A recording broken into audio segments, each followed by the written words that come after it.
part of that plan, of course, is to induce the gradual surrender of American sovereignty, piece by piece and step by step, to various international organizations, of which the United Nations is the outstanding but far from the only example. Now, the United Nations, as we know, is a successor to the League of Nations that was initiated after World War I in 1919 to promote international cooperation to achieve peace and security. It was during the Second World War on 1st of January 1942 that the name United Nations was first coined by Illuminist Franklin D. Roosevelt. 26 nations came together to pledge their commitment to continue fighting against the Axis powers of the day.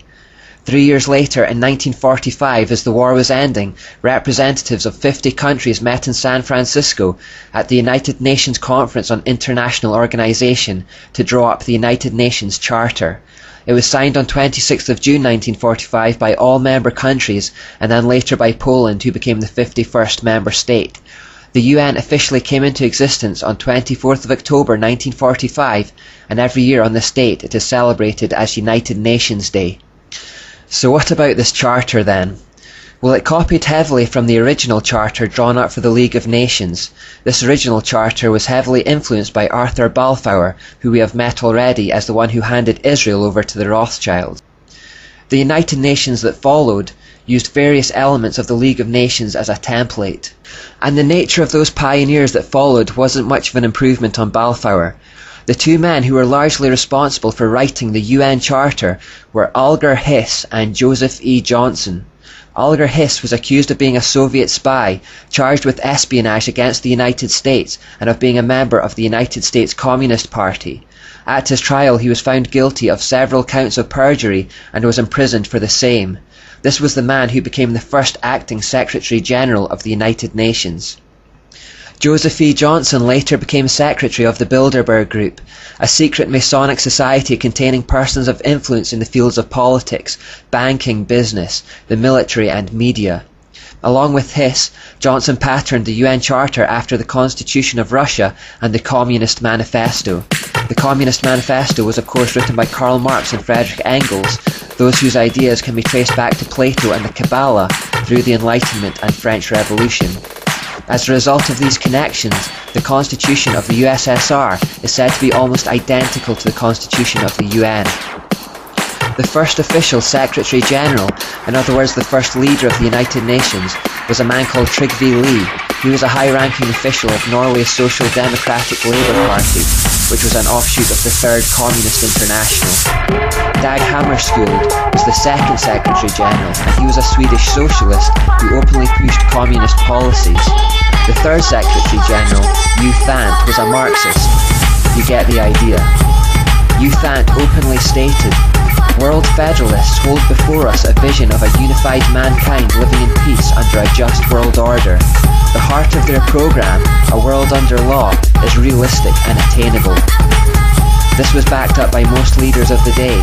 Winston Churchill said, "The creation of an authoritative world order is the ultimate aim to which we must strive." Charles de Gaulle, the French president, said, "Nations must unite in a world government or perish." Now here are the aims for the United States. 1. Greatly expanded government spending for every conceivable means of getting rid of ever larger sums of American money as wastefully as possible. 2. Higher and then much higher taxes. 3.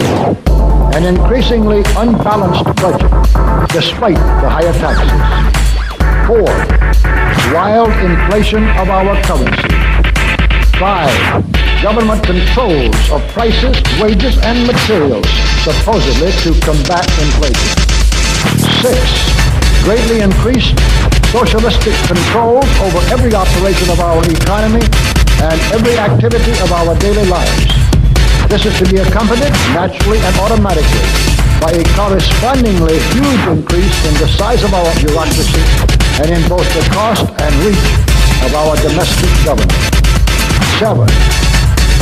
Far more centralization of power in Washington and the practical elimination of our state lines. There is a many-faceted drive at work to have our state lines eventually mean no more within the nation than our county lines do now within the states. 8, the steady advance of federal aid to and control over our educational system, leading to complete federalization of our public education. 9, a constant hammering into the American consciousness of the horror of modern warfare, the beauties and the absolute necessity of peace. Peace always on communist terms, of course. And 10, the consequent willingness of the American people to allow the steps of appeasement by our government, which amount to a piecemeal surrender of the rest of the free world and of the United States itself.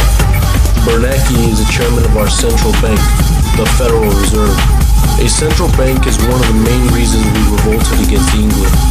Thomas Jefferson was even quoted saying, "A central bank is more menacing to the American people than a standing army." Bernanke has the power to and is responsible for inflating the currency, blowing up the real estate bubble, handing out trillions to Wall Street cronies, and along with Hank Paulson, bailed out AIG, Goldman Sachs, and Bank of America in 2008. Bernanke's current vision is to drive America into a hyperinflation depression in order to get rid of the middle class and leave us with a super rich and a super poor. Yet this man is not being brought to justice. While America is being destroyed by design, we are more concerned with our favorite sports team or the latest celebrity gossip than our very own country our forefathers conquered. Recent weaker than expected economic performance appears to have been the result of several factors that are likely to be temporary. Notably, the run-up in prices of energy, especially gasoline and food, has reduced consumer purchasing power. I think with 9.2% unemployment, the economy still requires a good deal of support. The Federal Reserve is doing what we can to provide monetization. If we get to a point where we're like, the economy recovery is faltering and we're looking at inflation dropping down towards zero or something, where inflation issues are not relevant, then, we have to look at all the options.